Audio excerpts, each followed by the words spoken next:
নমস্কাৰ ফ্ৰেণ্ডসকল, স্বাগতম জনাইছোঁ মোৰ টেক আছাম জিনেন চেনেললৈ। আজি পুনৰ ভাল খবৰ লৈছোঁ। আছাম পুলিচৰ ফালৰ পৰা বহুতকেইটা চাকৰি পদ মুকলি কৰা হৈছে। ইয়াতে প্ৰায় ৫,৭৩৪টা পদ মুকলি কৰিছে। ইয়াতে চাব ইন্সপেক্টৰৰ লগতে কনষ্টেবলৰ পদ মুকলি কৰা হৈছে আৰু অন্যান্য বহুত পদ মুকলি হৈছে। লগতে ইয়াতে যদি আপুনি 10 পাছ 12 পাছ কৰাসকলে এপ্লাই কৰিব পাৰিব। এপ্লাই প্ৰথম ভিডিঅ'ত গম পাই যাব। আপোনালোকে ভিডিঅ' স্কিপ নকৰি হেৰালৈ চাব। বলক ভিডিঅ'খনলৈ আগবাঢ়ো।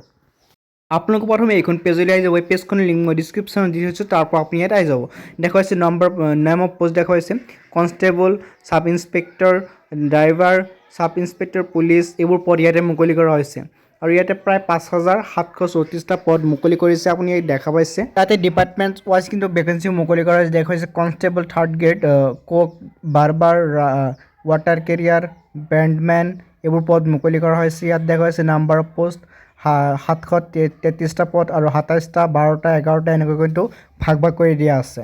ইয়াতে দেখা পাইছে আছাম পুলিচ কনষ্টেবল যিটো হয়, ইয়াত দেখুৱাইছে 1052টা পদ মুকলি কৰা হৈছে ইউবিৰ কাৰণে, আৰু এবিৰ কাৰণে 623টা পদ মুকলি কৰা হৈছে। ড্ৰাইভাৰৰ কাৰণে 127টা, কুকৰ কাৰণে 157 পদ মুকলি কৰা হৈছে।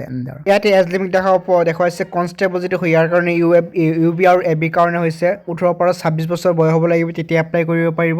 এনেদৰে কিন্তু সম্পূৰ্ণ গোটেইকেইটা দিয়া আছে, তো আপুনি ইয়াত চাব পাৰিব। ডিছক্ৰিপশ্যনত লিংক দিছোঁ, তাৰ পৰা চাব পাৰিব। ইয়াত দেখুৱাইছে এজ লিমিট যদি খাই এছ টিৰ কাৰণে 5 বছৰ, এছ টি পিৰ কাৰণে 5 বছৰ, এছ টি এইচৰ কাৰণে 5 বছৰ সিলেকশ্যন পাব। কনষ্টেবল ইউবিৰ কাৰণে যিটো শিক্ষাগত অৰ্হতা লাগিব, এইটো হৈছে দেখুৱাইছে আপোনালোকে এইচএছ পাছ কৰাসকলে এপ্লাই কৰিব পাৰিব। আৰু কনষ্টেবল এবিৰ কাৰণে মেট্ৰিক পাছ কৰাসকলে এপ্লাই কৰিব পাৰিব। চাব ইন্সপেক্টৰ ইউবি আৰু এছিষ্টেণ্ট জেইলৰ যিটো হয়, ইয়াৰ কাৰণে আপুনি কি কৰিব লাগিব, আৰ্টছ বা কমাৰ্চৰ পৰা গ্ৰেজুৱেশ্যন কৰিব লাগিব, তেতিয়া এপ্লাইসমূহ কৰিব পাৰিব। এতিয়া কথা হ'ল আপুনি এপ্লাইসমূহ কেনেকৈ কৰিব। ইয়াত দেখুৱাইছে ক্লিক হিয়াৰ অপশ্যন পাব। স্ক্ৰল ডাউন কৰি এখন পেজত তলত আহি যাব। পেজখনৰ লিংক মই দি দিছোঁ। তাৰপৰা দেখুৱাইছে আপুনি কি ডকুমেণ্ট লাগিব, passport size photograph, signature, age proof, caste certificate, employment exchange certificate যদি আছে সেইটো লাগিব, মাৰ্কশ্বিট আপোনাৰ লাগিব 10 পাছ আৰু 12 পাছৰ চাৰ্টিফিকেট লাগিব। ইয়াত দেখুৱাইছে ফেজ 1 ফেজ 2ত কিন্তু আপোনালোকৰ এপ্লাইসমূহ কৰিব লাগিব। অনলাইন এপ্লিকেশ্যন ফৰ্মটো আপুনি ইয়াতে পাই যাব।